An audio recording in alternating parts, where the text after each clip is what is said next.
Essa é a terceira mesa do nosso pequeno simpósio, né, chamado Desconversas em Design, tá?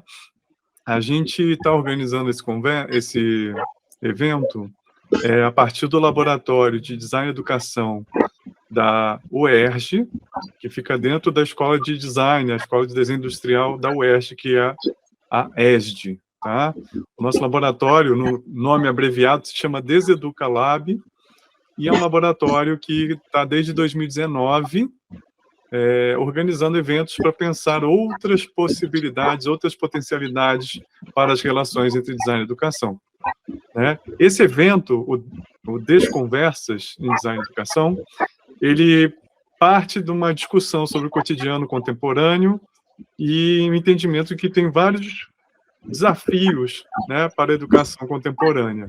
Desde desafios tecnológicos, múltiplas redes educativas, a cibercultura, entre outras coisas, servem para questionar um formato e a relevância da educação formal. E, ao mesmo tempo, as escolas, universidades deixam de deter o monopólio para a produção e circulação de conhecimentos que convivem e concorrem com outros espaços e outras práticas de aprendizagem. Então, nós, do Deseduca Lab, Laboratório de Design e Educação da ESD-UERJ, visamos aprender com os modos de produção de conhecimento e com as linguagens empregadas por diferentes setores da sociedade para repensar práticas e questionar os cânones educacionais.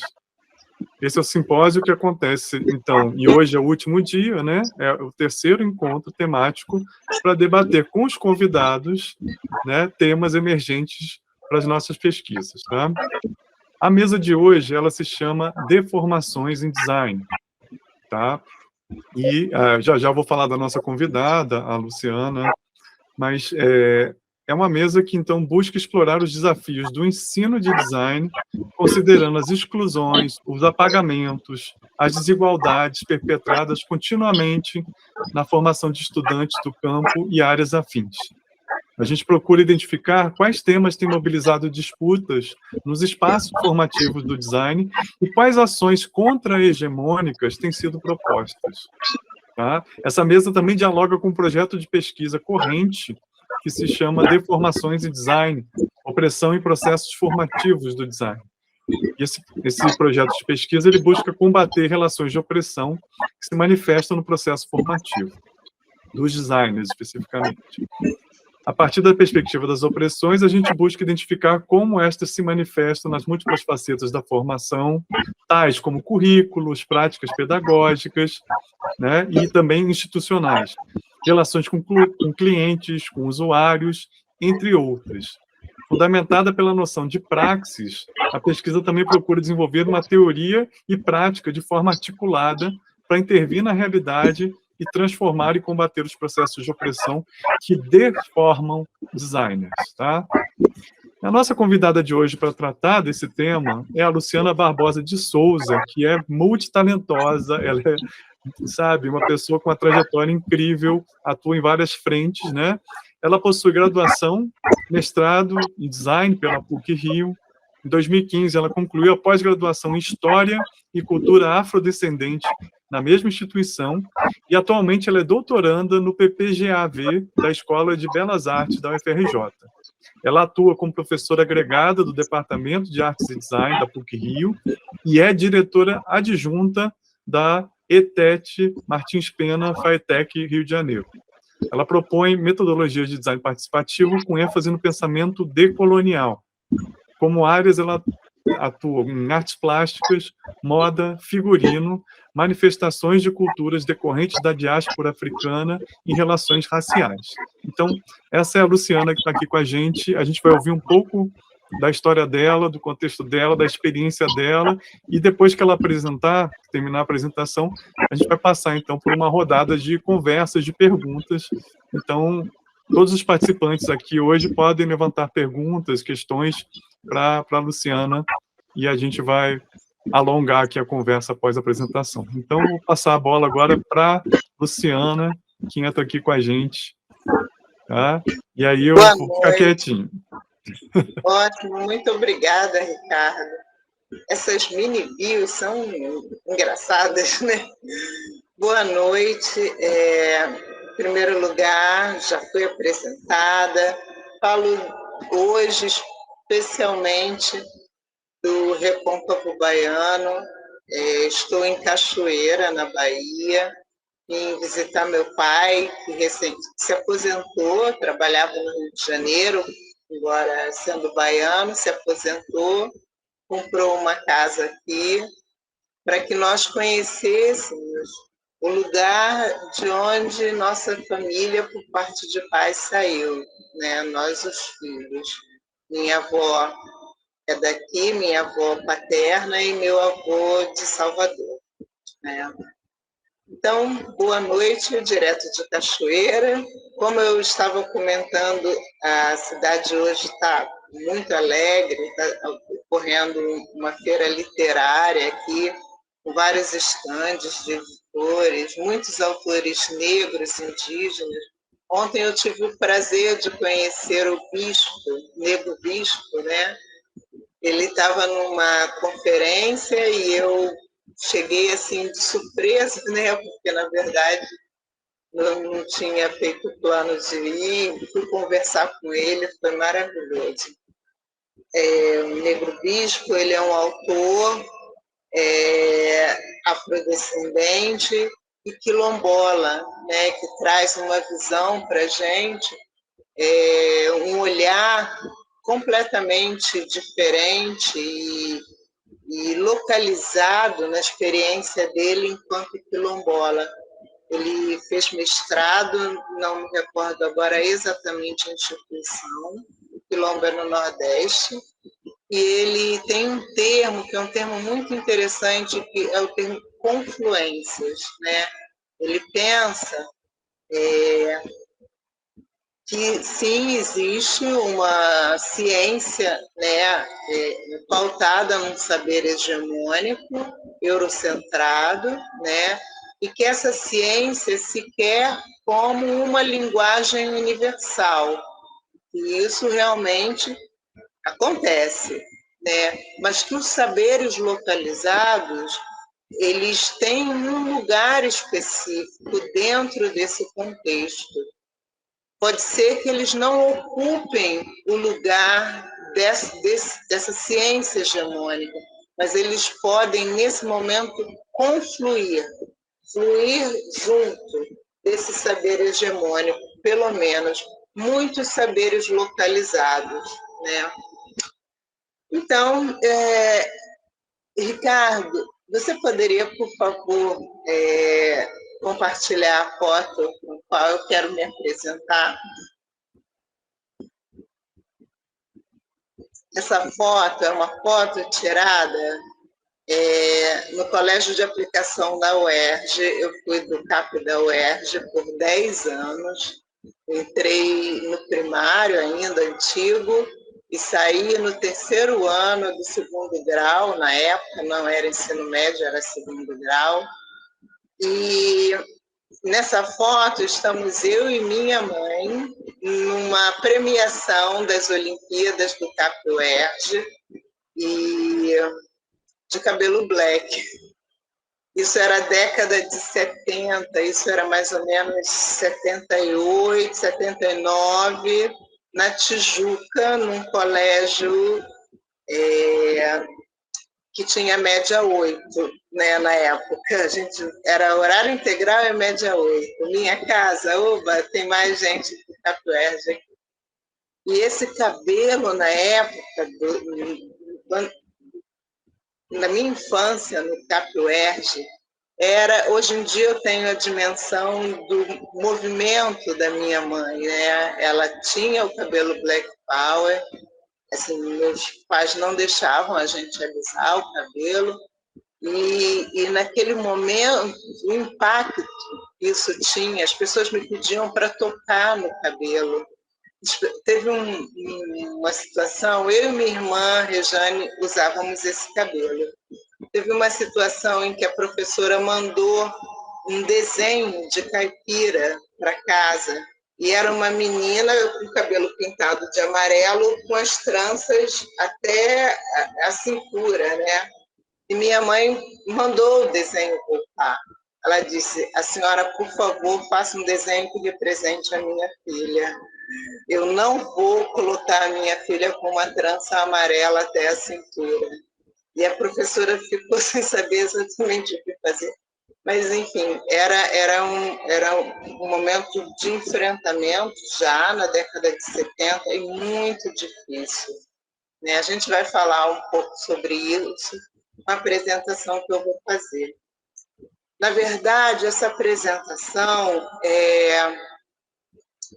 ela é um texto, eu vou ler para vocês, um texto que eu fiz para apresentar um e-book na Escola de Belas Artes, né, que trata de um movimento que agrega pensadores de arte, pesquisadores de arte negros, né?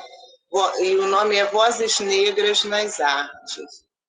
Eu vou ler, se vocês não se incomodarem. Eu espero não ultrapassar muito tempo, geralmente eu ultrapasso.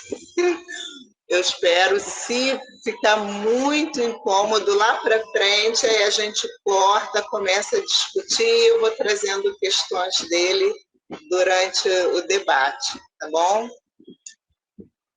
Vozes Negras nas Artes, reflexões...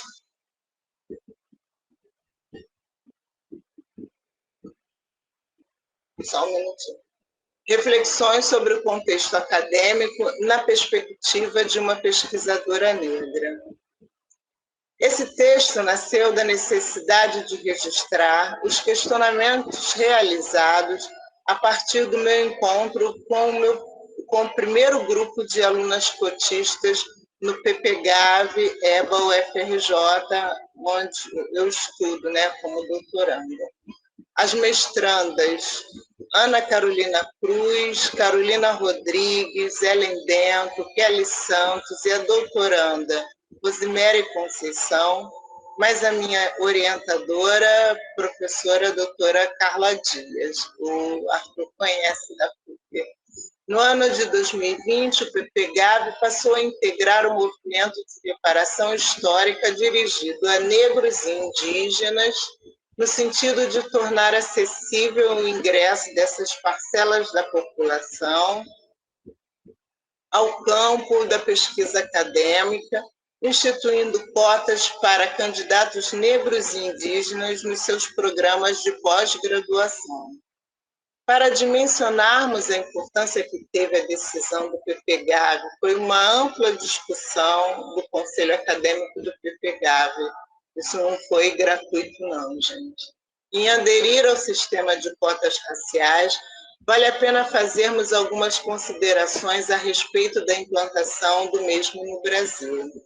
Em 1997, apenas 1,8% dos jovens entre 18 e 24 anos que se autodeclaravam negros haviam frequentado uma universidade, segundo os dados do censo de 1991. Encampando um crescente movimento de luta por direitos que se intensificou com a abertura política pós-ditadura militar nos anos 80, grupos organizados, entre eles os movimentos negros, passam a reivindicar o acesso de jovens negros a universidades. Em 2012, em meio a um grande debate que mobilizou boa parte da opinião pública, a questão das cotas para estudantes negros em universidades públicas do Brasil chegou ao Supremo Tribunal Federal, onde foi votada, aceita por unanimidade. Cumpre lembrar, entretanto, que já no ano 2000, por conta de uma lei estadual, a UERJ fora a primeira universidade a conceder cota de 50% em cursos de graduação por meio de acesso seletivo para estudantes de escolas públicas. Note-se que no Brasil, a escola pública, de modo geral, a partir dos anos 70, se tem aberto às populações pobres, portanto de cor. Depois da UERJ, a Universidade de Brasília, UNB, se propôs a estabelecer as ações afirmativas para negros no vestibular de 2004. A instituição foi a primeira no país a adotar cotas raciais. A consolidação dessa experiência, a das cotas, veio, como já foi dito, com a Lei 12.711, de agosto de 2012, conhecida como Lei de Cotas. Esta lei estabeleceu que até o ano de 2016, todas as instituições de ensino superior deveriam destinar metade de suas vagas aos processos seletivos para estudantes de cotas de escolas públicas. A distribuição dessas vagas também leva em conta critérios raciais e sociais, já que considera fatores econômicos. E o caso da pós-graduação? Diferente da graduação, não existe uma lei federal que verse a respeito das ações afirmativas na pós-graduação. Sem nenhuma legislação impositiva, as regras variam de curso para curso e muitos deles não possuem nenhum tipo de reserva de vagas. No caso da UFRJ, em 2020, menos da metade dos programas de pós-graduação possuíam algum tipo de cota. Já no ano de 2022, esta mesma universidade adotou o sistema de cotas e, dessa maneira, cursos de mestrado e doutorado deverão ofertar vagas específicas para pessoas negras, pardas, indígenas e com deficiência nos seus processos seletivos. Ainda pensando sobre o impacto que causou a entrada do grupo de alunas cotistas no PPGAV, Escola de Belas Artes da UFRJ, considero importante tecer também alguns comentários que expressam o contexto acadêmico dessa escola. Eu, pensando na palestra, nessa fala aqui para a ESG, minha primeira formação é em design, Por acaso, eu estou falando sobre a EBA, mas eu poderia claramente fazer comparações com o caso da UERJ.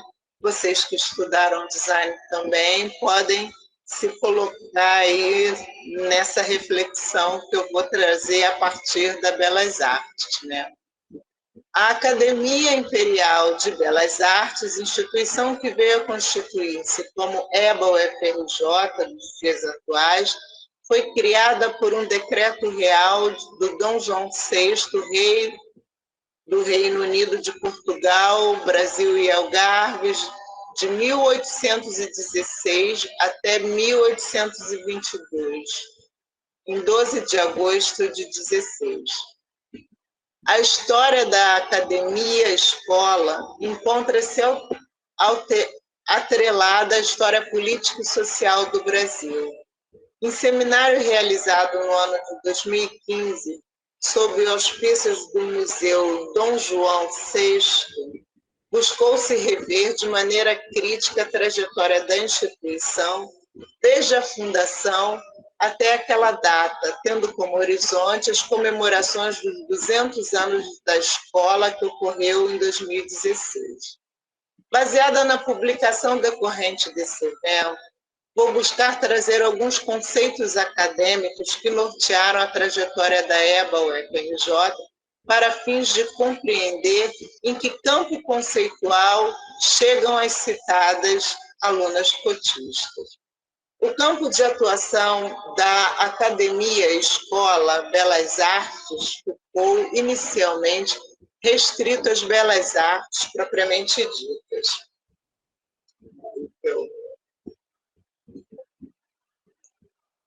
No contexto do século XXI, sendo estas arquitetura, escultura, pintura e gravura de medalhas. A partir da segunda metade do século XX, contudo, novos cursos passaram a ser ofertados, como artes decorativas e professorado de desenho. Estes foram desdobrados posteriormente em cursos de artes cênicas, design e outros. Como podemos observar, todos os cursos em áreas correlatas às artes visuais, contexto do século XX. Aqui eu faço uma separação, né, entre esses contextos. Atualmente, a EBA conta com 13 cursos de graduação, um curso de pós-graduação Lato Sensu e um programa de pós-graduação Estricto Sensu, PPGAV, esse do qual eu faço parte. Por ocasião do seminário citado, Pereira propõe observar 3 momentos distintos da trajetória da EBA UFRJ. São eles: Academia Imperial de Belas Artes, Escola Nacional de Belas Artes e Escola de Belas Artes a partir de 1965. O período em que a escola se constituiu como Academia Imperial de Belas Artes é entendido como a história mais antiga da EBA. Muitos pesquisadores que estudaram esse período o fizeram tomando a academia como contraponto para uma crítica da época, esta compreendida com o movimento modernista, ou seja, a EBA era um contraponto para o movimento modernista. A EBA, conceitualmente, né? Dos anos 70 até os dias de hoje, a pesquisa acadêmica em artes visuais no Brasil evocou a nossa arte do século XIX como ponto de partida para pensar a dicotomia entre modernistas e academicistas. Resultado dos avanços dos estudos dessas questões é que hoje pode-se entender a velha academia fora das antigas polarizações. Pereira, 2016, destaca algumas marcas desse período, como a compreensão da estrutura da instituição em seu ensino, o entendimento do papel da academia e seu legado para a construção da ideia de nação, a atuação da academia na configuração de um sistema de artes, exposições de arte gerais e o estudo do colecionismo na academia. Tudo isso eu poderia claramente pensar a nível do design também, né? No período da Escola Nacional de Belas Artes, 1890 a 1910, a questão do modernismo ganhou outros contornos e isso deixou às claras a distância entre a arquitetura e as demais artes. Com o movimento de remodelação das cidades no sentido urbano propriamente dito, reformas das cidades do início do século XX, os arquitetos são confrontados de maneira prática com as ideias modernistas. Toda aquela ideia de progresso recaiu sobre os conceitos da arquitetura de uma maneira mais intensa do que das outras áreas das artes, né? A partir de então, inicia-se um processo que culmina na década de 1930, a Revolução de 30. Em 1937, Estado Novo, Getúlio Vargas, em que a vontade de modernização passa a pautar concretamente o Estado. O Ministério de Educação e Saúde é criado e a ENBA é, então, incorporada ao sistema universitário. Nesse momento, são feitas adaptações nos currículos no sentido de alinhá-los às políticas educacionais vigentes. Em 1945, ocorreu a saída do curso de arquitetura da Escola Nacional de Belas Artes, com a criação da FAU, Faculdade de Arquitetura e Urbanismo. Finalmente, o período da Escola de Belas Artes, a EBA, é marcado pela inserção da mesma na UFRJ em 1965. Seu campus, que situava-se no centro da cidade do Rio de Janeiro, foi transferido para a Ilha do Fundão, que gerou imensa dificuldade de adaptação, tanto para o corpo docente como para o corpo discente.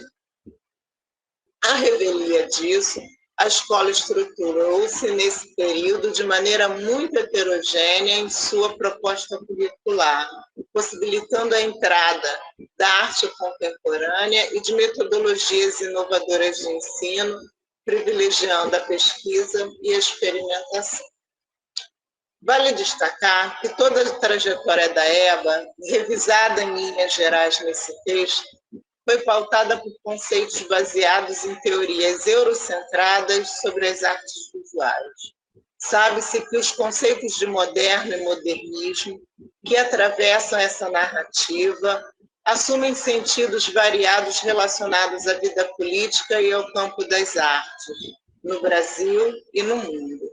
Porém, não se pode deixar de lado que tais conceitos fazem alusão necessariamente a uma ruptura com concepções europeias de mundo tradicional. Veremos ainda nesse texto que a mesma noção de modernidade foi vivenciada de maneiras distintas por povos não europeus. Concluindo essa sessão, salientamos a urgência com que a EBA, o FRJ, comprometida com valores eurocentrados unirraciais desde sua fundação, precisará abrir fronteiras no sentido de incorporar ao seu corpo teórico as questões concernentes a vivências desse novo e diverso corpo discente. Isso implica não só em cumprir a Lei 11.645 de 2008, que estabelece as diretrizes e bases da educação nacional para a inclusão do currículo oficial de toda a rede de ensino, a obrigatoriedade das temáticas afrodescendentes e indígenas, mas também em criar ambiente acadêmico de troca e escuta para as vozes desse grupo. As alunas negras cotistas de 2020 levaram para o PPGAV pesquisas baseadas em suas experiências com os meios acadêmicos pelos quais transitaram ao longo de suas histórias.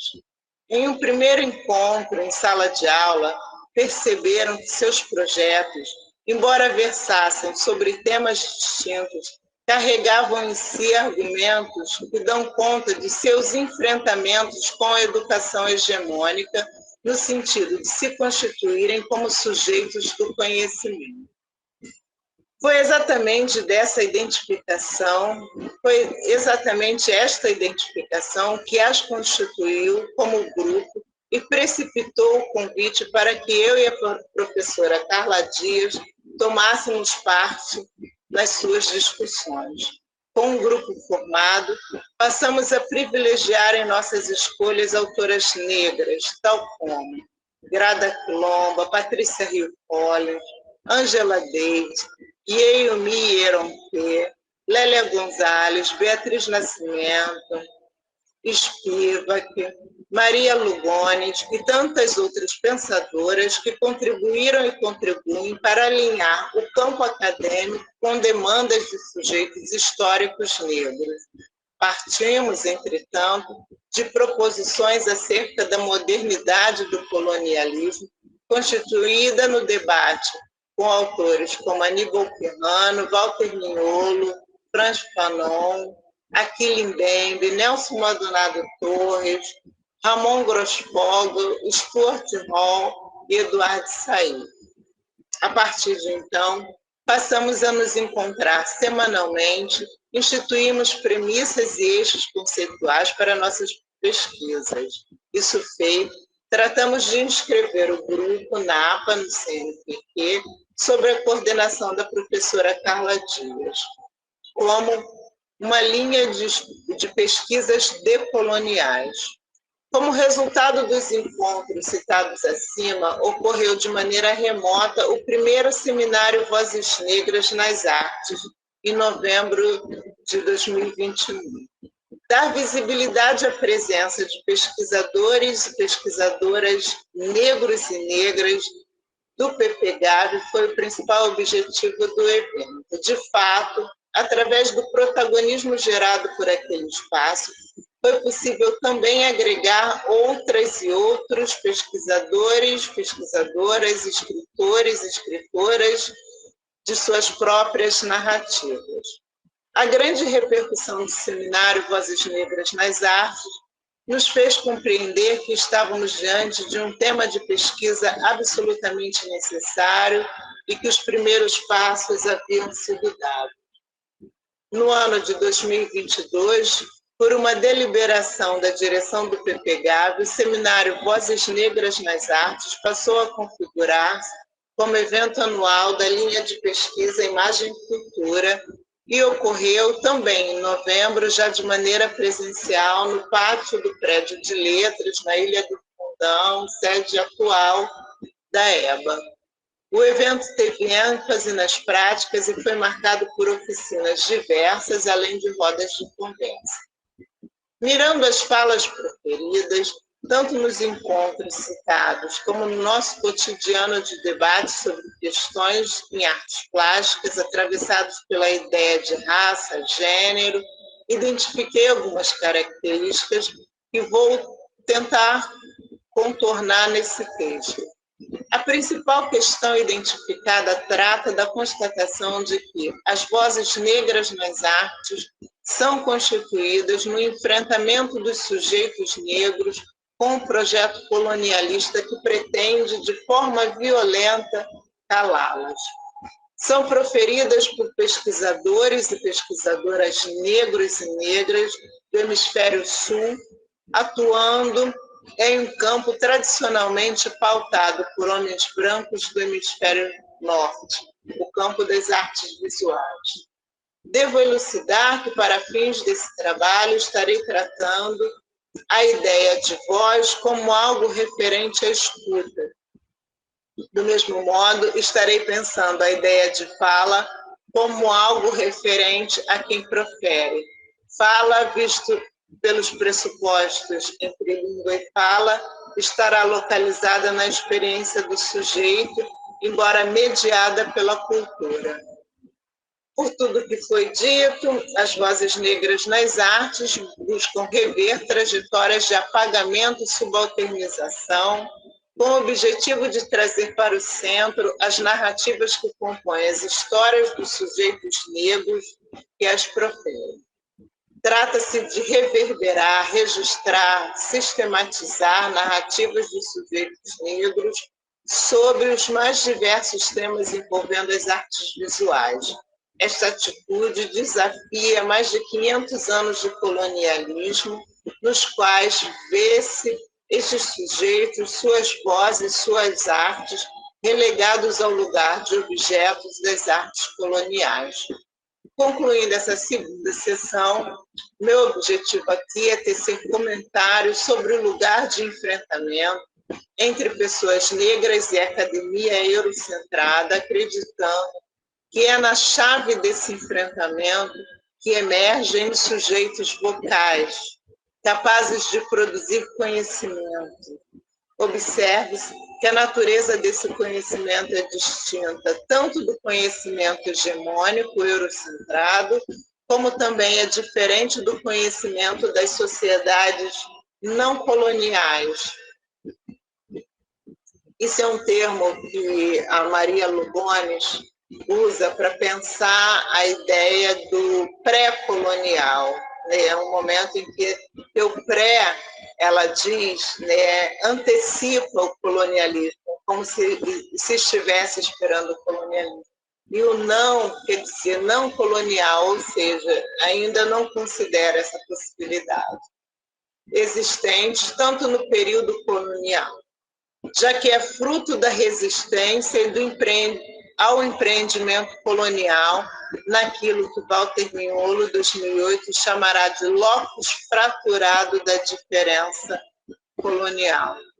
Encontra-se nesse ponto o âmago do trabalho, as vozes negras nas artes, constituindo sujeitos do conhecimento e o fato inexorável de que esse projeto não pode deixar de ser libertário, relativamente a cânones pré-existentes de conhecimento para a aceitação da subalternidade. Quanto tempo eu tenho? Não se preocupa, continua, Luciano, vamos embora. Posso? Estou aqui num tratado. Para construir meu argumento, vou partir da minha própria trajetória como professora universitária e pesquisadora negra, projetando-a em conceitos elaborados por autoras e autores cujas produções dissertam sobre colonialidade, colonialidade de gênero, decolonialidade, feminismo decolonial, pensamento feminista negro e as próprias narrativas em artes visuais.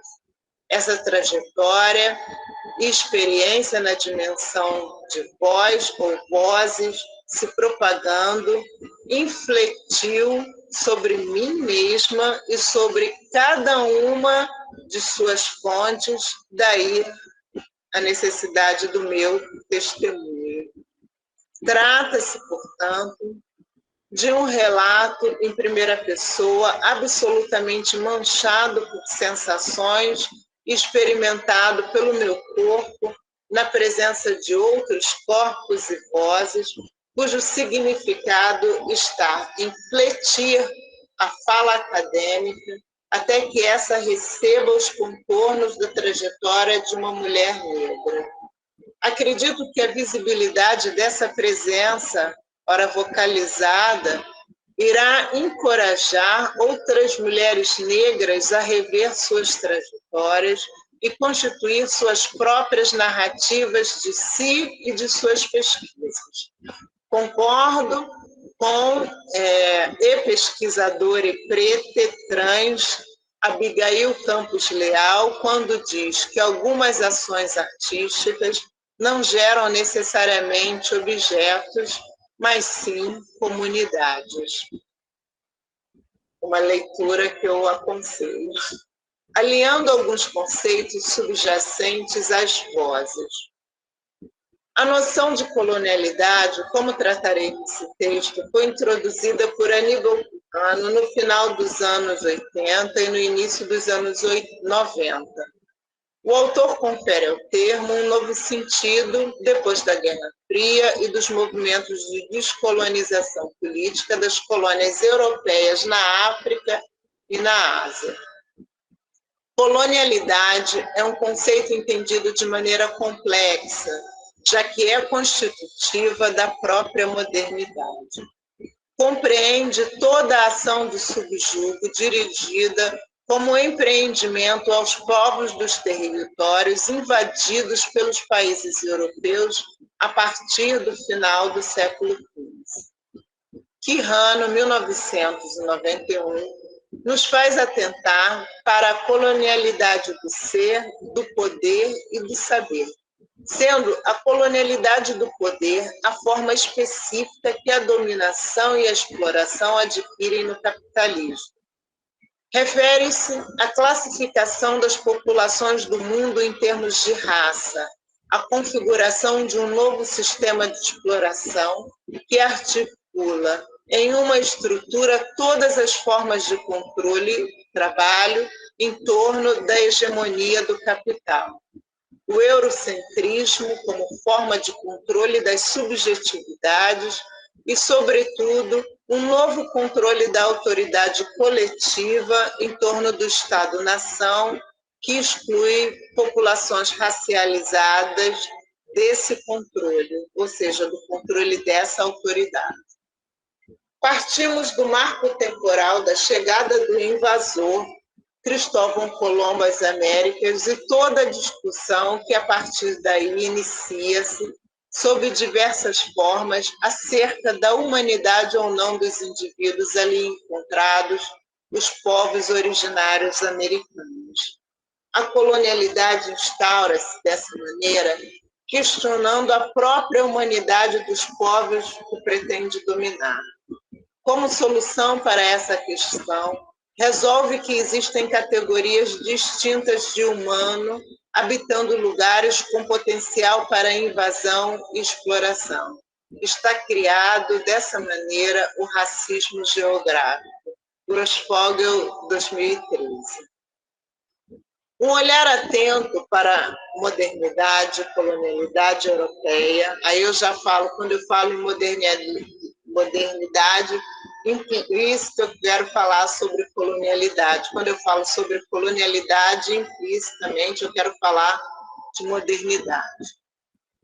Um olhar atento para a modernidade / colonialidade europeia a revela enquanto uma guinada secular comparada a um passado agora nomeado de antiguidade.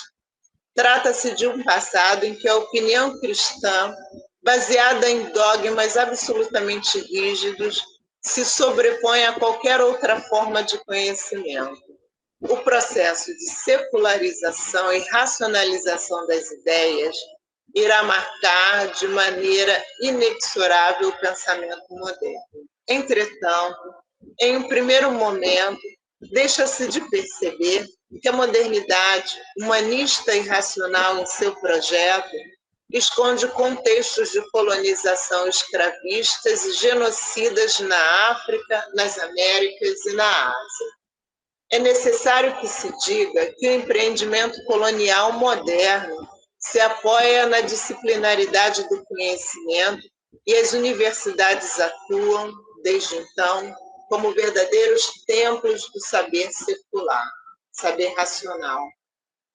No contexto da colonização, epistemologias, formas de saber ancestrais e concepções de homem, tempo e espaço são violentamente apagadas, substituídas por um saber hegemônico, eurocentrado, capaz, em tese, de dar conta de narrativas sobre qualquer coisa ou ser existente sobre a Terra. Aqui Mbembe entende a noção de raça e racismo como categorias discursivas que podem assumir distintas características na medida em que são acionadas por um ou outro contexto. Basicamente, tais categorias, raça e racismo, são acionadas para estabelecerem hierarquias de poder. Para o autor, Europa e negro são duas produções do mundo moderno, sendo figuras gêmeas de um delírio que a modernidade produziu. Mbembe, 2014. O autor aponta o Oceano Atlântico como o epicentro das transformações que o mundo sofrerá com o advento da colonialidade / modernidade. Esse espaço que une Europa, África e as Américas em uma trama de exploração violenta entre os séculos XVI, XVII, XVIII, XIX e parte do XX, é campo para o fluxo de diversas mercadorias comercializadas entre as costas destes continentes. Entre elas, aquela mais valiosa, o ser humano de origem africana, capturado, transportado e escravizado sistematicamente entre os séculos XVI e XIX. Mbembe, 2014, divide esta saga de exploração e resistência ao colonialismo em 3 momentos, sendo este o tráfico atlântico, do século XV ao século XIX, o acesso à escrita pelos negros, início no final do século XVIII, e a globalização dos mercados, início do século XXI. No período do tráfico atlântico primeiro, institui-se sob forte violência o sistema da plantation. Trata-se de um sistema de produção implantado nas colônias das Américas e parte da África, baseado em mão de obra escrava, com o fim de exportação e subsequente enriquecimento das metrópoles europeias. O autor postula que esse momento configura-se como o primeiro capitalismo, já que se apoia na acumulação de bens baseada na exploração de um determinado contingente humano, o africano escravizado. Ele diz que nesse primeiro momento, o tráfico atlântico, quando ele vai instituiu o primeiro capitalismo. Esse primeiro capitalismo ele é apoiado na mão de obra escrava. O segundo momento, acesso à escrita, é caracterizado, como o próprio nome anuncia, pelo acesso das populações escravizadas ao mínimo de conhecimento dos instrumentos burocráticos de poder, entre eles as letras. Chamado também de ponto de recalibragem pelo autor, é, portanto, marcado por uma série de revoltas, sendo a mais importante, ainda segundo a Mbembe, a independência do Haiti em 1804, por tratar-se da culminância de uma revolta escrava.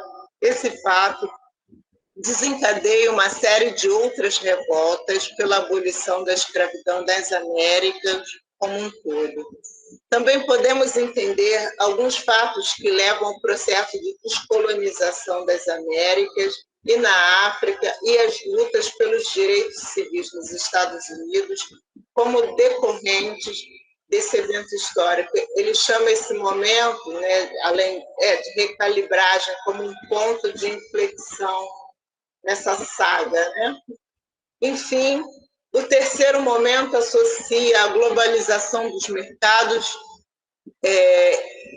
e o surgimento das tecnologias digitais de controle de corpos, como o escaneamento da face e a leitura do genoma. Tais ferramentas são rapidamente introduzidas em um contexto de circulação de mercadorias e moedas, no qual o homem neoliberal irá criar fronteiras para um homem racializado. A gente não precisa explicar muito sobre isso, a questão da imigração na Europa está aí para nos mostrar, né? Como em um grande paradoxo, a globalização dos mercados irá ocasionar fortes problemas relacionados à imigração da população racializada, principalmente na Europa. Ou seja, o mundo neoliberal globalizado aceita o fluxo de tudo, menos do ser humano racializado. Mbembe, 2014 também. Como acabamos de ver, o quadro conceitual que envolve a modernidade, em seu caráter colonialista, irá começar a mudar a partir da Revolução Escrava do Haiti. Este é o ponto-chave da guinada decolonial para Maldonado Torres, 2016. Por esse motivo, tal revolução irá inspirar projetos emancipatórios sob diversas formas até os nossos dias. Fanon, 2008, anuncia, ainda na metade do século XX, que nem o racionalismo, nem a atitude histórico-crítica, ambas nascidas com o projeto moderno, chegam a responder adequadamente à experiência vivida pelo ser racializado. Para o autor, é clara a insuficiência do projeto moderno frente à condição negra. Fanon mostrará, em sua crítica à modernidade e ao colonialismo, que no mundo moderno a cor da pele irá converter-se em marca para localizar os sujeitos e diferentes povos entre as zonas do ser e a do não ser. Nós estamos assistindo isso hoje no mundo, via internet, né? Enfim, concluindo, como caminho efetivo para a mudança do quadro instaurado pela colonialidade e modernidade, Maldonado Torres aponta a atitude decolonial. Apenas essa atitude irá criar laços e novas formas de comunicação entre esferas que a modernidade ajudou a separar no campo da política, no ativismo social, na criação artística e na produção do conhecimento. Eu acho que eu vou ficar por aqui por enquanto. Porque a gente tem 1 hora de leitura. E eu acho que eu já trouxe um monte de questões para a gente debater. Ah, com certeza. Luciana, eu vou parar aqui a gravação de backup aqui, mas a Raquel continua gravando, tá bem, Raquel? Ok. Bom, não, eu acho que tem várias... Eu fiz várias anotações aqui, porque para mim isso aqui está sendo uma aula também, né? Eu queria só comentar uma coisa, uma curiosidade por alto, assim, que o meu primeiro contato em aula de projeto na PUC foi com a Carla Dias. Ela foi minha primeira professora quando eu fui aluno lá, né? Então eu tenho muito carinho. A Carla, e acho que ela estava acabando de chegar, acho que do mestrado dela em Belo Horizonte. Ela tinha morado um tempo em BH e tinha ido fazer, acho que, mestrado em antropologia, se não me engano, lá. Ela fez mestrado aqui no Rio, no Museu Nacional. Ah, então foi depois. Mas ela estava A acabando de Carla, voltar. mas ela morou em Belo Horizonte com o ex-marido, que era da Vale do Rio Doce, foi trabalhar lá. A Carla, ela tem um papel muito importante, ela é uma mulher branca, né, que assumiu a disciplina de arte africana na EBA inicialmente e rapidamente começou o trabalho de agregar pessoas negras a esse projeto, né? Ou seja, essa vaga não é minha por direito, né? Deixa eu trazer as pessoas cujas falas, as vozes, podem representar melhor esse lugar político, né? Sim. E ela tem feito isso de uma maneira muito especial. Bom, aí você já tocou no primeiro ponto, que eu acho que era uma conversa, eu ia puxar em algum momento, mas acho que isso já é um primeiro ponto. E aí eu gostaria também que quem tiver pergunta também pode elaborar e colocar aqui no chat, ou de repente abrir o microfone. Mas eu queria começar com essa pergunta, porque você também, quer dizer, além de estudante, você é professora, né? E a gente percebe claramente, e aí claramente com a piada de um trocadilho, né?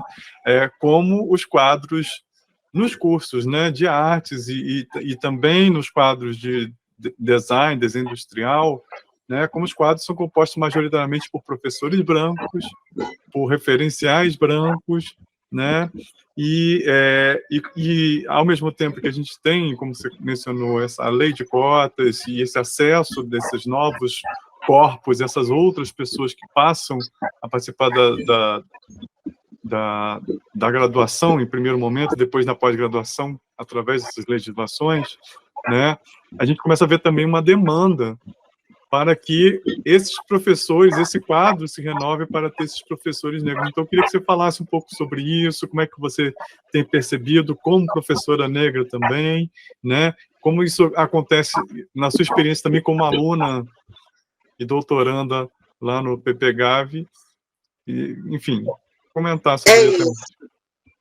tema.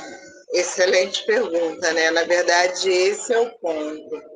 A chegada das alunas negras no PPGAV, né? Isso assim, é pontual e suscita, né, essa série de atividades, enfim, de reflexões, mas isso é uma questão latente da nossa academia na área de artes plásticas e design, né? Nós temos uma área absolutamente elitizada, né? E que não tem por tradição receber indivíduos das classes populares, né? Indivíduos negros ou racializados, eu costumo dizer assim, né?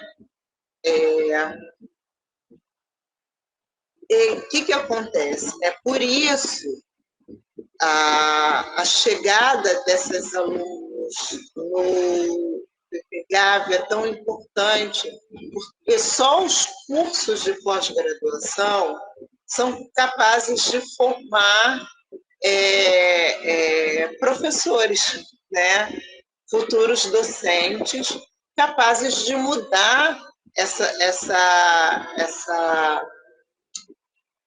esse quadro, de transformar esse quadro. A grande questão é, quando essas pessoas chegam, elas não chegam com o mesmo discurso que as formou, elas chegam com um discurso que é fruto do enfrentamento delas como sujeitos com os discursos que as formaram, né?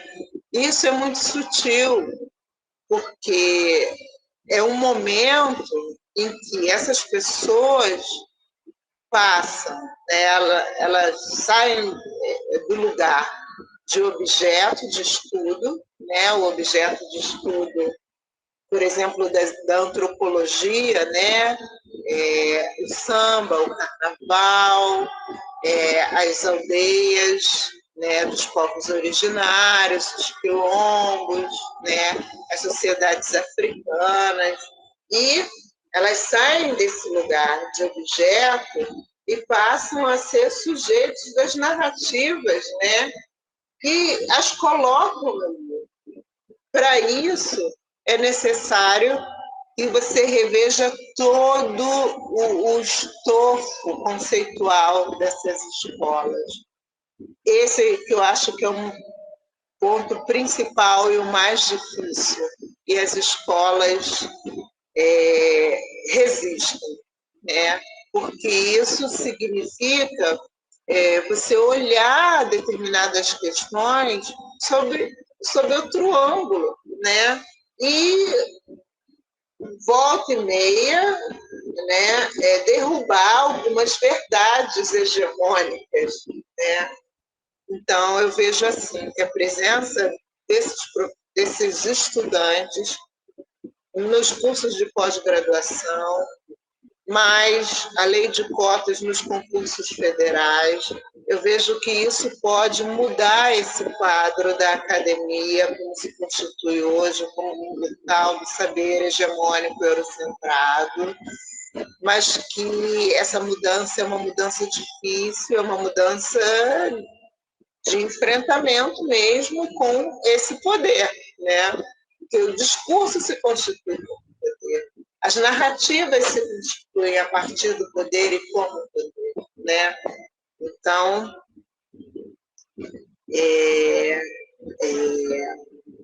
rompido, né, esse primeiro momento de se fazer vocal a partir de narrativas subjetivas, né, narrativas próprias, minhas narrativas sobre mim, sobre meu povo, né, a partir disso, desse momento inicial, muito trabalho tem pela frente, né?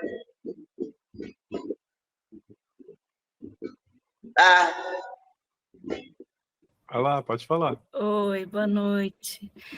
Boa noite. A sua fala agora me despertou uma coisa que eu tenho passado, que passei, enfim, hoje, essa semana toda, porque eu sou avaliadora de cursos, né, reconhecimento de curso para o MEC, curso de graduação. E eu tenho feito várias agora, uma atrás da outra, e tem um indicador que a gente precisa avaliar, que é se os componentes curriculares trabalham com algumas questões específicas. Então, tem educação ambiental, direitos humanos, tem relações étnico-raciais, e tem outra separada, que é história e cultura africana, afro-brasileira e indígena. E uma coisa que eu tenho observado, primeiro, na documentação, nos planos de ensino, nas ementas, eles falam, tem sim, aqui a gente fala disso. Aí usa exatamente as palavras que tem ali na lei, na regulamentação do MEC, né? Só que aí eu chego na reunião com os professores e pergunto, vocês podem me dar algum exemplo? Aí, de ambiental, eles falam sobre sustentabilidade, sobre como o design trabalha com isso, falam sobre direitos humanos também, sobre, né, os objetivos da ONU. Quando chega em relações étnico-raciais, ele já tem assim, um discurso meio ensaiado, digamos, mas aí quando eu pergunto sempre de história e cultura, a impressão que eu tenho é que não entendem o que é história e cultura. Então, eu ouço exemplos do tipo, a gente fala de diversidade, de gênero. Eu falei, E de cultura, história.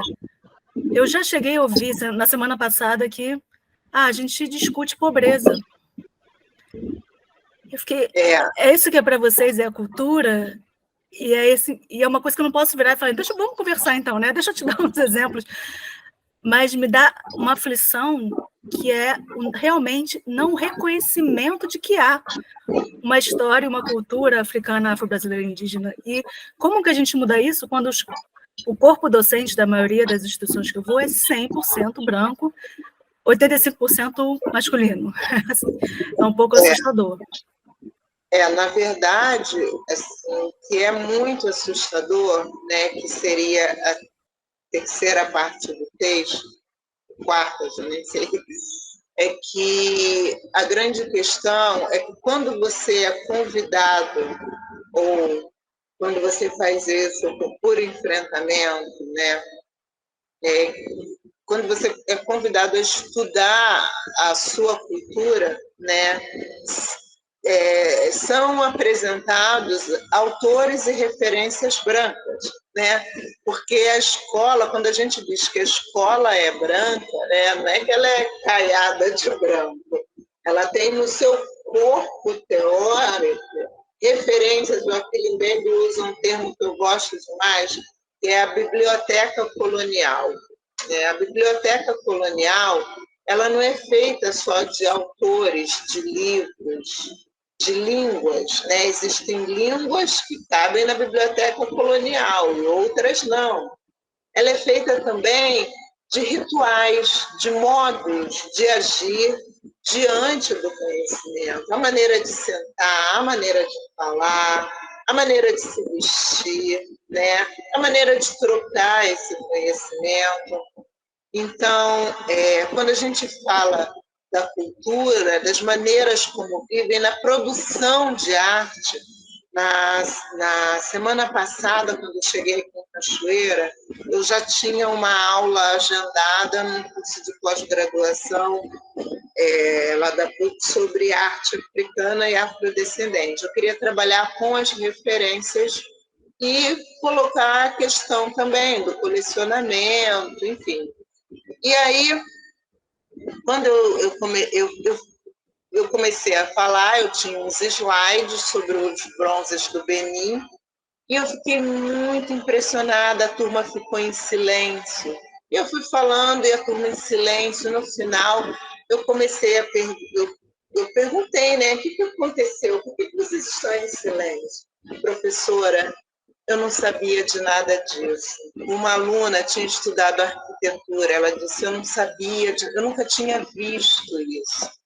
Eu não sabia o que era a África, eu nunca tinha pensado o mapa da África com relação aos fluxos migratórios entre as Américas e a África.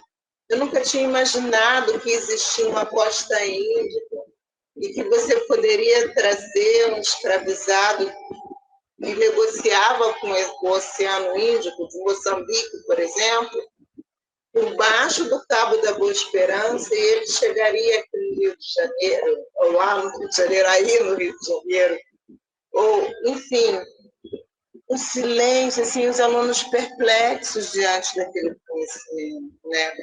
Então, o que eu acho, né, no caso das artes, dessas referências especificamente? Existe uma maneira de você pensar a arte africana, por exemplo, arrolada, né, dentro de um pensamento de arte europeu com relação às vanguardas modernas, como a arte africana entra ali no início do século XX, né, como estética, e ela vai revitalizando, resolvendo alguns problemas relativos ao espaço, né? Isso é uma maneira de você pensar a arte africana. Ela dentro da arte moderna, e foi assim que eu aprendi. Talvez tenha sido assim que o Ricardo aprendeu, e muitos de vocês, certamente. Outra maneira é você pensar essa arte africana em si, né, quais são os contextos que estão gerando, pensar nesses sujeitos como geradores de cultura, né? Para isso, a gente tem que virar a chave do pensamento e entender essas pessoas dentro de sistemas, de cosmogonias, né? Então, eu acho que esse é o ponto mais importante. A gente não olhar para essas culturas a partir do olhar do colonizador, e sim a partir de narrativas que lhes são próprias, né? E isso aí eu acho que a gente ainda está muito longe de fazer. Então, você veja, a gente está formando professores, possíveis docentes negros, né? E negras, a gente, indígenas também, né? Que a cota ela contempla os povos originários. A gente está pensando como essas pessoas estão dentro da academia, né, da dificuldade diária de uma professora como essa que nos fala, Luciana Barbosa, dentro de um centro acadêmico como o PUC, né, eu sendo a única trazendo essas questões. E a gente pensa ainda num terceiro problema, que é como virar a chave desse conhecimento. Eu não quero apenas estudar as culturas afrodescendentes, eu quero estudar as culturas e as artes afrodescendentes a partir de uma ótica, de uma narrativa própria da arte, né?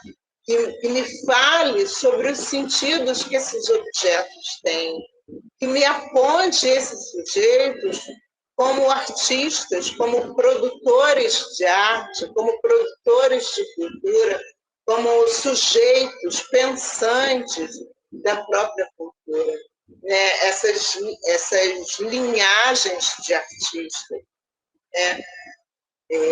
Tem um historiador africano que eu li e recomendo, que é o professor Felwine Sarr. Ele não é africano, aliás, ele é francês, negro, e ele escreve sobre... Ele está envolvido com um movimento, né, na França, que pretende que os objetos de arte roubados da África, pilhados, né, que estão, por exemplo, em museus como o Museu do Homem ou o próprio Louvre, que retornem para a África, né, que é Branly, por exemplo, e que retornem para a África. Ele diz o seguinte: é uma ampla discussão, envolve questões jurídicas, envolve a opinião pública, envolve questões de cunho técnico, né, patrimonial, você ter museus realmente que possam cuidar tecnicamente desse patrimônio, que é o patrimônio da humanidade. Mas ele fala o seguinte: um menino negro africano, jovem negro africano, ele tem direito de saber que a ancestralidade dele foi capaz de criar aqueles objetos de arte. Ele tem que crescer com isso marcado na identidade dele. E quando você restringe a visão, o olhar desse menino, né, você impede que ele veja esse objeto, porque ele está em locais privilegiados, né, sob o ponto de vista econômico, e nem todo mundo pode entrar no Quebra-Li, né? Pode viajar até a França, se hospedar, comprar um ingresso, é disso que eu estou falando. Então, ele seleciona quem vai ver esses objetos, né? Aí o professor Felwine fala, esse menino tem direito a entender, a ter isso como identidade. Então, eu não estou falando no meu discurso, né, sobre o efeito que isso tudo vai ter apenas para a sociedade como um todo. Eu estou falando sobre o efeito que isso vai ter nos sujeitos negros, na formação desse sujeito. Só a partir daí eu vou conseguir mudar esse quadro. É grave. Por exemplo, no caso do design aqui no Brasil, né? Nesse ponto eu concordo com o professor Rafael, né, Denis, Rafael Cardoso, que quando diz que existia um design no Brasil quando ainda não havia design, né? Design no Brasil quando ainda não havia design no Brasil, porque é verdade, né?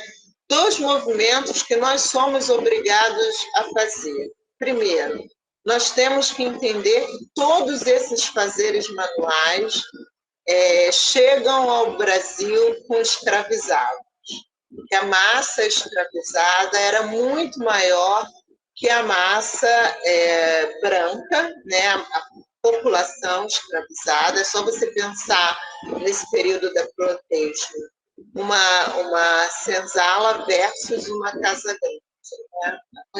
Falando de quantidade. Quem realizava século XVI, século XVII, século XVIII, 3 séculos, 300 anos, quem realizava ofícios manuais eram os escravizados, eram negros. E esses escravizados, a gente tem que considerar que eles não chegavam aqui como mercadorias, sem conhecimento algum. Eles eram sujeitos nos lugares nos quais eles vinham. Eles chegavam aqui, tinham ofício, tinham conhecimento, sabiam fazer. Alguns sabiam arte do ferro, alguns sabiam joalheria por conta disso, alguns sabiam olaria, existiam clãs de oleiros, tá? Alguns sabiam tecelagem, né? Existe um texto do Rambatebá em que ele fala do tecelão de casta, ou seja, o tecelão ocupava uma casta, né? Então, a gente tem que considerar isso. E aí, quando é instaurada no Brasil, instaurado o conceito de design, né, na metade para frente do século XX, especificamente quando isso é sacramentado com a fundação da ESG, né, na década de 60, só é designer, só trabalha com forma quem tem esse credenciamento. Né? E todos os carpinteiros, ferreiros, sapateiros, né? Os mestres ferreiros, enfim, grande discussão, muito trabalho pela frente. Diga lá, Pedro. Oi, Luciana, parabéns aí pela luta, que é constante, né? A gente está nessa batalha constante.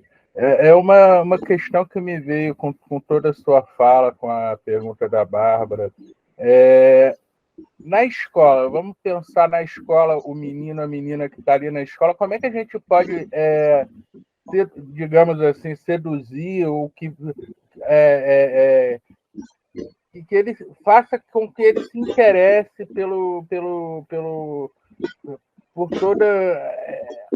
por tudo isso, sendo que a escola é uma instituição que veio de uma tradição europeia, etc. É um pouco aquém da academia, digamos assim, quando é um estudante mesmo que, de repente, precisa ter uma consciência maior, talvez não vá além, muito além. por falta de perspectiva mesmo, mas, enfim, como é que ele pode ter uma consciência maior? Hoje, eu recebi aqui em casa, em Cachoeira, uma amiga que é da UFBA, o nome dela é Ana Kátia, e ela estuda, ela veio falar na Aplica, ela estuda exatamente isso, como a educação básica trata esses meninos que se sentem em sala de aula absolutamente não representados ou mal representados quando eles veem um negro com correntes nos braços, às vezes até criança. Houve um livro, uma época, que tinha uma criança corrente, né? A criança abre o livro e se vê naquela situação. E aí a gente conversando, nós fomos almoçar e demos uma volta turística naquela cidade. Ela falou para mim que tem uma amiga que estuda, que escreveu, inclusive, Célia. Eu posso depois colocar todas essas referências para o Ricardo. Ela estudou o negro na representação do livro didático, né? Porque as representações são muito importantes para a gente, né? A gente precisa se ver, é o que o professor Feluíno fala, né? A gente precisa se ver nesse lugar. Um menino negro africano, ele tem que entender que os ancestrais dele foram capazes de criar aquelas obras de arte, né? Isso é representatividade. Apesar de que, hoje em dia, eu tenho reclamado demais dessa ideia de representatividade. As pessoas dizem, você me representa. Eu não quero representar, eu quero ter todo mundo aqui comigo, entendeu? A história de você me representa, eu fico sozinha ali, e é muito cômodo para todo mundo em volta, né? Eu quero, vem comigo, eu quero representar. Eu quero ter mulheres negras vestidas, homens pretos, trans, e que mais for perto da gente, ampliando a luta. Agora, com relação à escola, a gente sabe que existe a Lei 11.645, né? Essa lei obriga, o Ministério Público pode acionar a escola, uma vez ele provocado, que não estiver cumprindo essa lei. A Bárbara está aqui, sabe disso, né?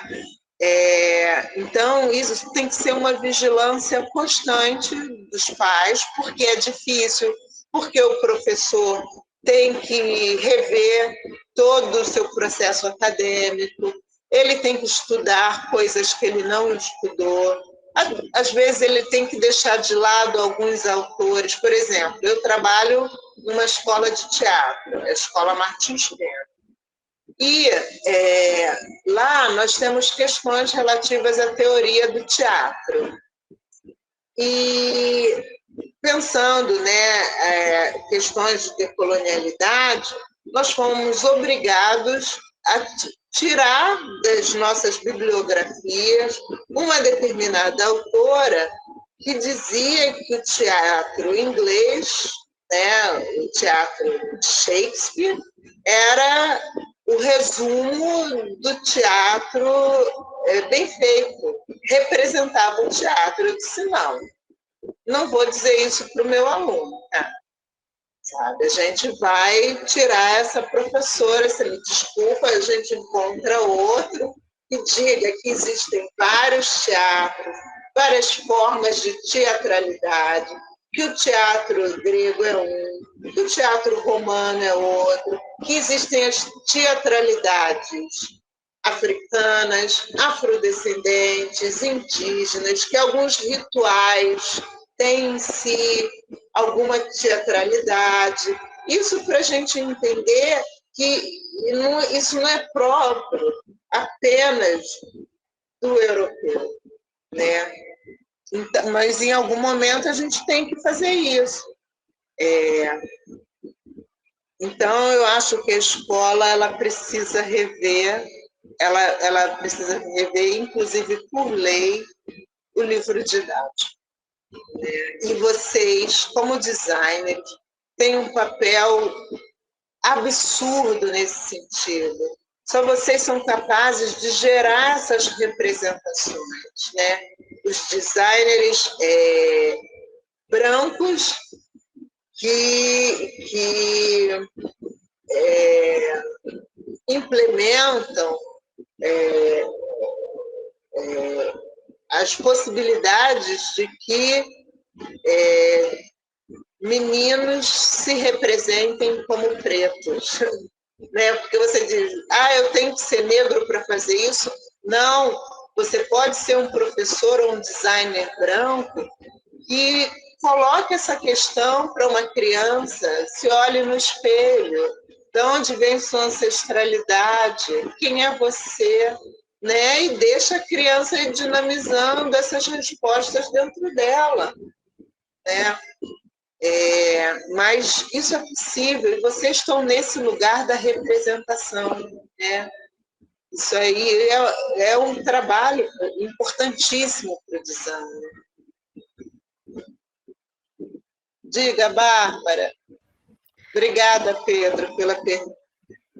Oi, Pedro. Eu acho que uma coisa que tem me emocionado em experiências de aula é uma questão de trazer os símbolos adinkra para as aulas de síntese visual, que eu vejo assim, há quantos anos que eu dou aula de síntese visual usando pictogramas, né, europeus e americanos, e aí eu comecei a chamar, não, vamos dar aula de síntese visual com símbolos adinkra, e a gente vendo o quanto que é comunicado em cada símbolo daquele, né, uma visão de mundo, coisas assim, riquíssimas. E o mais bonito disso, Bárbara, desculpa te interromper, é quando você vê alguns símbolos nas grades das construções coloniais, né? Como eles entraram, né? Eu dou uma atividade para eles que eu falo, vocês têm que criar composições usando os símbolos adinkra que vocês escolherem, né? A gente discute vários deles e estava falando, agora escolhe um para falar da sua realidade, do seu contexto. Porque eu estou numa universidade pública, a maioria dos meus alunos é negro, que é um curso público, além de cotas, é um curso noturno, então é um curso que os meus alunos trabalham o dia inteiro, vão para lá, então realmente muitos alunos negros e a maioria a primeira pessoa da família na universidade. E aí eu fiquei emocionada assim, com as composições deles, que eram ou falando da sua aparência de uma maneira que estava celebrando a sua aparência usando o símbolo adinkra, ou usando o sankofa, né, que olha para trás, para falar, eu estou olhando para trás não para aprender com os erros, mas para celebrar todos os meus ancestrais, que tudo que eles fizeram me trouxeram até aqui para ser o primeiro na universidade. Eles ficaram usando de uma maneira que eles se apropriaram, que eles estavam, mesmo não sendo africanos, eles estavam se reconhecendo e trazendo para a realidade deles, conversando com esses ancestrais de alguma maneira, através da síntese visual, né?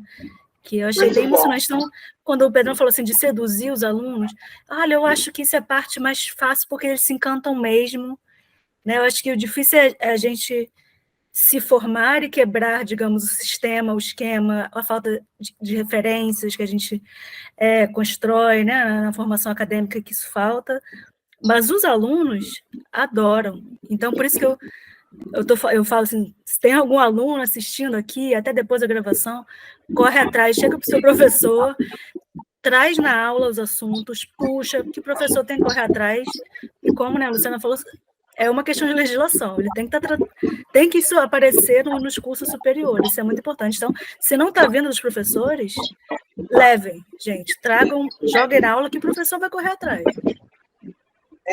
Os alunos hoje em dia estão muito hábeis em reivindicar, né? Mas ainda existe muita resistência do corpo docente, de uma maneira geral, em rever mesmo, né, esses escopos teóricos das suas próprias trajetórias, né? E uma vez ou outra, sim, por que não, tirar algum livro cujo conteúdo não contemple, né, um pensamento antirracista. Enfim. Cris, você está com a mão levantada, pode perguntar. Boa noite Obrigada, a todos. Bárbara. Luciana, parabéns pela tua apresentação, Obrigada. pelo teu trabalho. Eu fui aluna da EBA, né? Olha. Então, aprendi muito e realmente é um papel importante que você está trabalhando junto com a professora Carla Dias no PPGAV. Parabéns. Eu queria te perguntar sobre essa questão da representação e como realmente os designers podem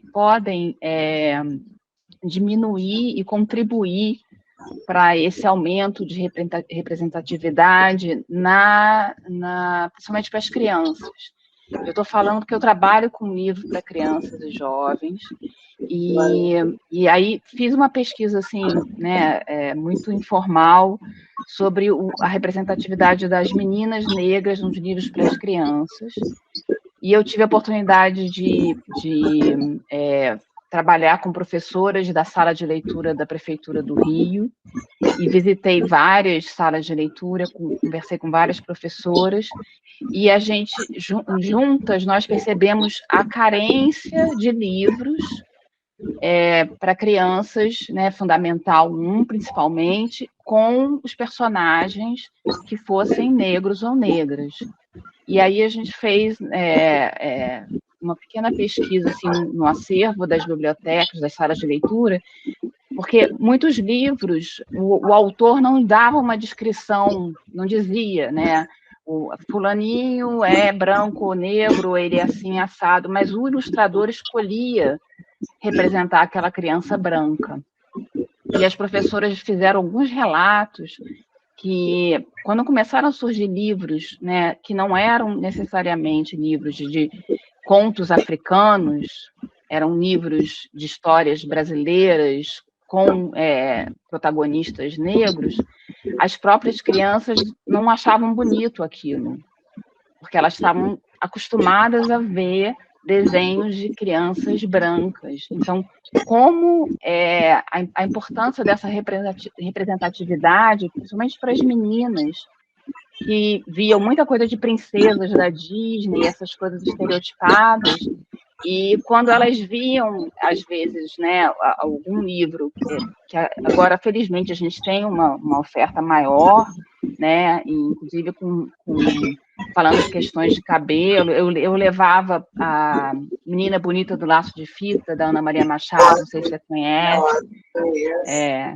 E aí, como é um livro antigo, eu tinha assim 2 ou 3 edições diferentes, ilustradores, e as professoras contando, e algumas negras falando das filhas, né, da dificuldade das meninas se identificarem, de se acharem bonitas, porque estão sendo vistas, estão sendo valorizadas. Então, eu queria que você falasse um pouco da importância de todos nós termos essa consciência nessa hora da diversidade, né? Eu queria aproveitar a pergunta, Luciana, para incluir aqui também um comentário, que eu acho que além da representação nesses livros, né, também a representação que a gente vê nos espaços, né? Eu tive uma aluna de graduação e ela comentou de uma maneira doída assim comigo durante o TCC, que era o seguinte, que na EGE, na nossa escola de design, o fato dela não ver os professores negros, não ver palestrantes negros e coisa, e só tinha uma única pessoa que ela via lá, que trabalhava na incubadora como pessoa negra, para ela afirmava que design não era uma profissão para ela, porque ela não via os exemplos desses profissionais que atuam naquela área, todos eram brancos, né? Todos que frequentavam aquele espaço, né? Então, quer dizer, para além do livro também, essa coisa de você ver gente como você que está atuando nesses lugares, né? Então, só acrescentando para a pergunta da Cris também. Então, eu queria só citar uma situação. No primeiro seminário Vozes Negras nas Artes, nós tivemos uma palestrante que estuda a favela, que é a Kelly Santos. E a Kelly emocionou demais todo mundo. Eu tive que fechar, eu estava mediando a mesa, e ela é mestranda do PPGAV, ainda não defendeu, já qualificou, mas ela emocionou todo mundo. Ela é da Mareste, da favela, quando ela disse que ela tinha aula, ela saía da aula e ia conversar com a moça da limpeza. Porque a moça da limpeza era porque ela se sentia tão perdida naquele lugar entre professores e alunos e colegas de sala, que a moça da limpeza era a referência dela, né?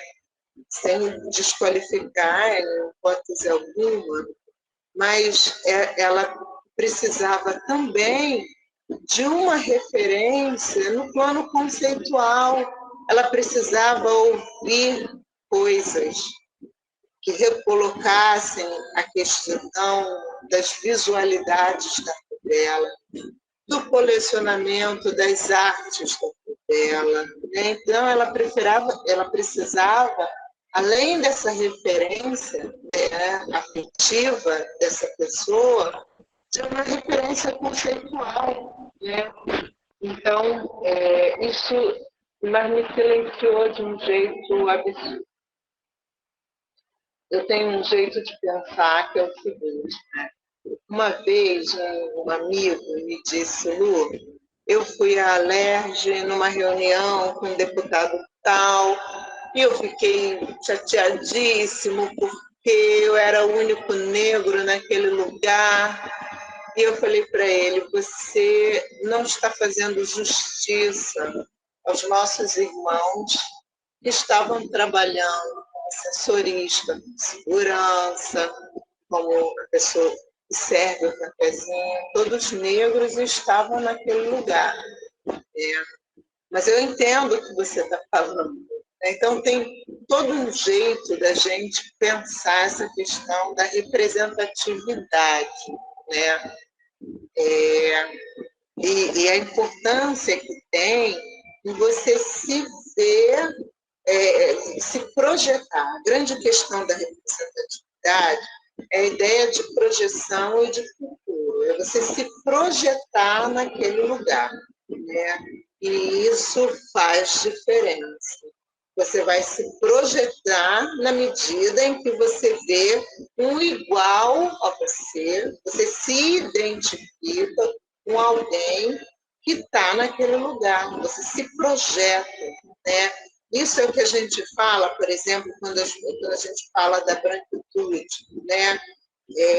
Mas os pobres brancos também não teriam direito à cota, não sei o quê. Alto lá, porque a cota é social inicialmente, né? Ampla discussão sobre isso. Em segundo lugar, além de todas as questões de acesso material, né, que as pessoas menos pigmentadas, e aí eu falo de colorismo mesmo, além disso, né, das pessoas menos pigmentadas terem mais acesso material, concreto, aos espaços, né? Isso é histórico, histórico. Além disso, você vai ter a questão da projeção. Essas pessoas, elas se projetam nos lugares, porque o tempo todo a mídia está dizendo isso, a educação está dizendo isso, os livros infantis, né? As revistas de moda, a internet, os bancos de imagem, né, com os quais vocês trabalham, né, todos estão dizendo a mesma coisa. Olha, aquele lugar é seu. olha, se veja nesse lugar para as pessoas brancas, e não dizem para as pessoas brancas. Então, eu acho que a questão da representatividade vai por aí e é muito importante. Fora isso, tem toda uma questão da representatividade, no caso da consulta Carmo, ainda, que é o acesso.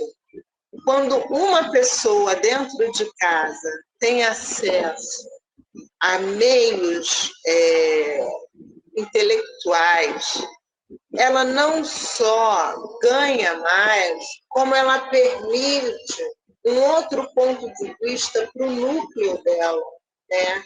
Então, a representatividade, o fato das pessoas estarem nesses lugares, isso é importante nesse sentido também, porque traz outras pessoas materialmente, né? Eu te entrego um livro, eu te digo a data de inscrição para um concurso, eu posso fazer isso porque eu estou lá, porque eu sei.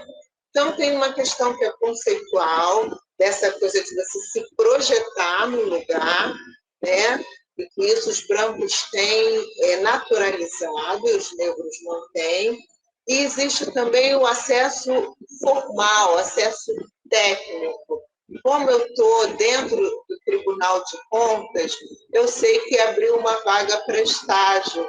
E eu tenho um menor aprendiz, como eles chamam, né? Enfim. E aí, isso é material também. Então, essa circulação ela é necessária por esses motivos. Agora, com relação às imagens das crianças, eu tenho uma maneira muito especial de pensar. Eu acho que é a história de que o negro tem que se desenhar. Bom, né? Isso porque o branco não desenha o negro.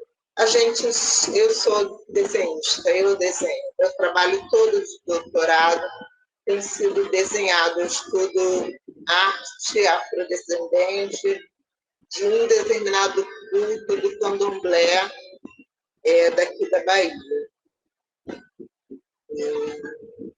E eu desenho o tempo todo. A gente só se desenha, né? Quando eu tenho muitos amigos brancos, designers, que dizem, eu estou desenhando pessoas pretas. Eu vou dizer, você não desenha pessoas pretas, você se desenha.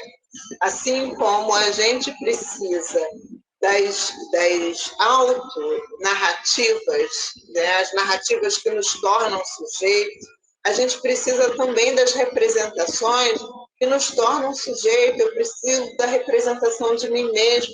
Eu falo isso para as meninas do teatro, para os meninos. As cooperativas negras estão fazendo esse papel, né? De trazer narrativas, trazer falas de diretores negros, atores negros, pessoas no palco, personagens negros, dramas vividos entre comunidades negras. Ah, mas não pode ter um branco. Eu digo, eu preciso ver essa narrativa, porque ela foi negligenciada, ela não aconteceu ainda. Eu preciso ter uma cena em que eu veja isso, para eu pensar sobre isso. Eu ainda não vi, né? E com relação à representação das crianças, dos homens, das mulheres, dos trans, negros, eu também tenho essa sensação, de que as pessoas negras precisam se representar. Os desenhistas, os ilustradores negros precisam ilustrar, né? Porque aí, nesse sentido, você vai ter o mito, né? Você vai ter a vida cotidiana, você vai ter o universo mágico negro, né? Nós precisamos de ilustradores negros, né? O negro precisa se representar. Uma representação, uma autorrepresentação. E só assim a gente vai ver do que se trata, porque a gente ainda não viu, né? Concretamente, a gente não tem esse gozo. Eu penso isso. Obrigada, Luciana, Cristiane. teve um comentário da Débora, que está aqui acompanhando Eu a não dei gente. conta de ler. Ela falou o seguinte, que também em jogos de tabuleiro, ela reparou que numa coleção de jogos em que capas haviam só um personagem, o personagem é sempre branco. E que negros aparecem nas capas quando há um grupo de personagens. Então, que o branco é o padrão da representação. Foi esse comentário que ela deixou. Muito bom. Então, a gente já pode criar uma lista de fronteiras a avançar, né? Aqui a gente está tendo, assim, relatos interessantíssimos. Esse relato da professora Cristiane, né, de ouvir, esse momento de ouvir o outro. Eu não vou dar fala para ninguém. Já nasci falando, o negro fala, né? A grande questão é a diferença que eu vou ouvir. Eu vou ser sensível a essa questão, como a Cristiane colocou. Fazer a pergunta, como é isso para os alunos na sua sala de aula, né? Eu tenho livros, sim, e esses livros, eles estão tratando do quê? E a gente vai ouvir, a gente vai ver, vai ser sensível a essa questão para transformar.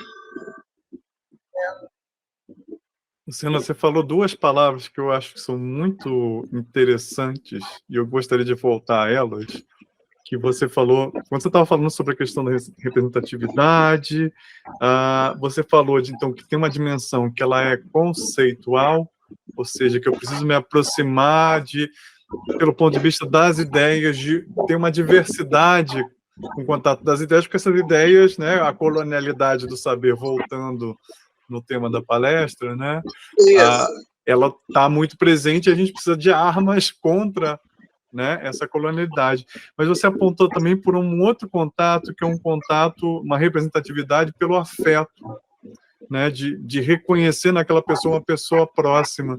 Então, eu queria explorar um pouco mais a dimensão desse afeto nesses processos de encontro, autoencontro, ou auto, né, entendimento. Fundamental. Né? Como é que você pensa? Fundamental. Bell Hooks, né? Fundamental. Só o amor constrói. Só o amor faz essas pontes, né? Eu começo o meu trabalho do doutorado, já qualifiquei, enfim, tem já um texto que eu vou ter que ampliar, enfim, ouvir as considerações da banca, mas já existe um texto.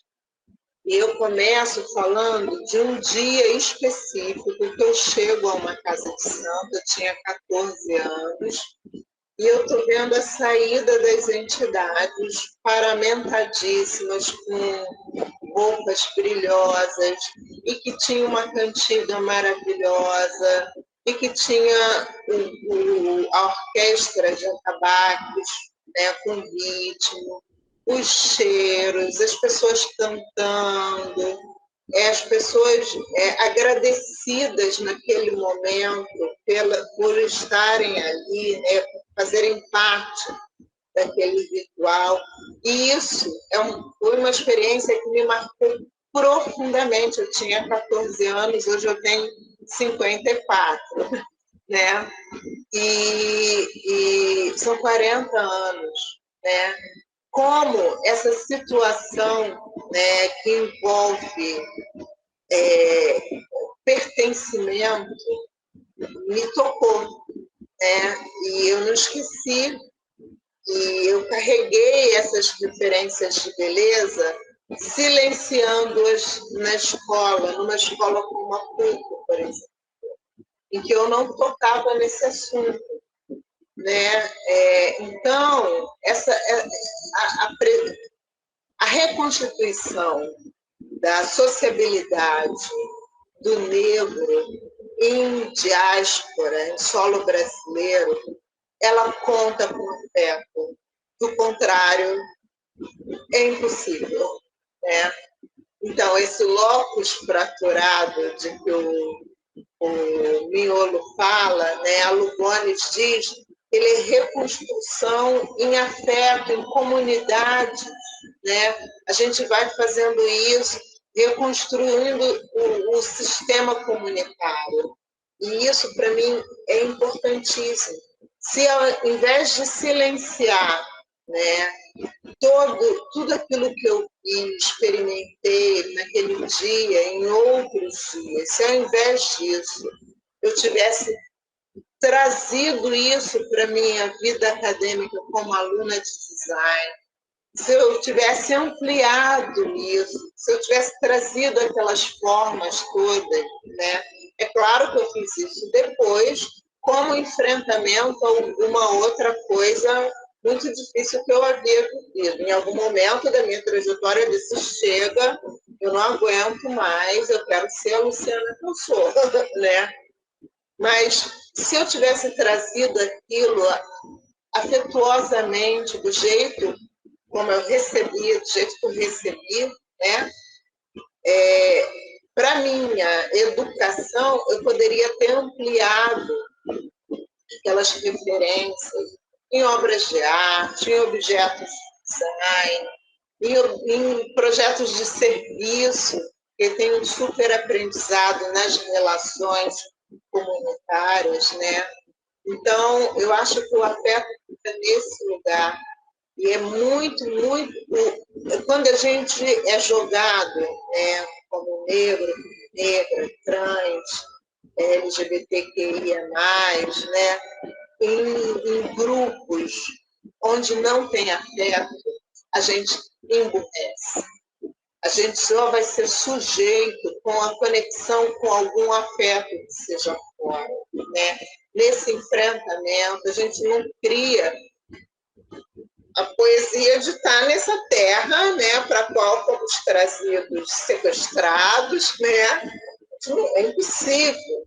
Né? É isso. O afeto é uma dimensão importantíssima. Luciana, a gente está aqui caminhando aqui para os últimos minutinhos, né?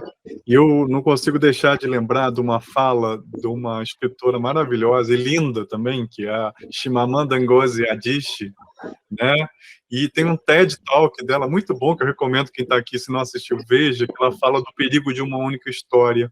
E ela vai discutir desse problema, né, que para ela, aí ela reporta, assim, ela fala, olha, eu cheguei a essa ideia, mas essa ideia existe, né, nas culturas ali da Nigéria, e aí, que ela é nigeriana, e ela fala, olha, e uma das questões é um desbalanço, né, um desequilíbrio entre as histórias, então que para contrabalancear essa multiplicidade de histórias que estão brancas, europeias, etc., é preciso compensar, reequilibrando e trazendo essas outras visões, né?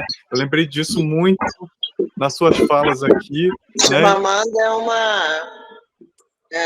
uma pensadora importantíssima, né? O perigo de uma história única é um trabalho maravilhoso, é um insight dela maravilhoso. E claro que eu me reporto, né, o trabalho dela é importantíssimo. Boa lembrança, eu agradeço que a minha fala tenha suscitado esse tipo de pensamento de você. Para a gente pensar nesses espaços, né, de pluralidades, de outras histórias, de se ver outras coisas, né? E aí eu arriscaria dizer que, claro, não é só, quer dizer, não é uma coisa que só ter professores brancos vai garantir, mas que também os professores brancos se empenhem, né, nessa, né, coletivamente nessa luta, né, porque eu acho que, como a Bárbara Manuel aqui apontou, né, para se interessar por pesquisar outras culturas, ver os símbolos adíncaras, né, ter um olhar menos preconceituoso com as culturas que hoje são chamadas de periféricas, né, olhar para esses territórios, né. A gente tem um depoimento também de uma aluna cotista, numa tese de doutorado que uma aluna minha estava vendo, que ela falava assim, quando perguntada, que referências você traz para a faculdade de design? E é tão forte essa dureza estética e coisa que o design trabalha, que ela falava, eu não tenho nenhuma, no lugar onde eu moro não tem nada, não tem nenhuma referência. A gente, não é possível, né? Então... Ricardo, eu vou precisar descer, meu pai está me chamando. Tá bom, vai lá. Eu que agradeço. as perguntas, a participação de todos. Vou anotar as referências sobre educação para o Pedro. Enfim, se eu souber alguma coisa para a Cristiane ou para a Bárbara também, e a gente tem esse elo já formado, estamos juntos trabalhando com referências, fontes e histórias plurais. Tá bom? bem. Obrigado, Luciana. Obrigada. Uma boa noite aí. Até mais. Então é isso aí, gente. Obrigado pela presença de todos. E estamos encerrando aqui.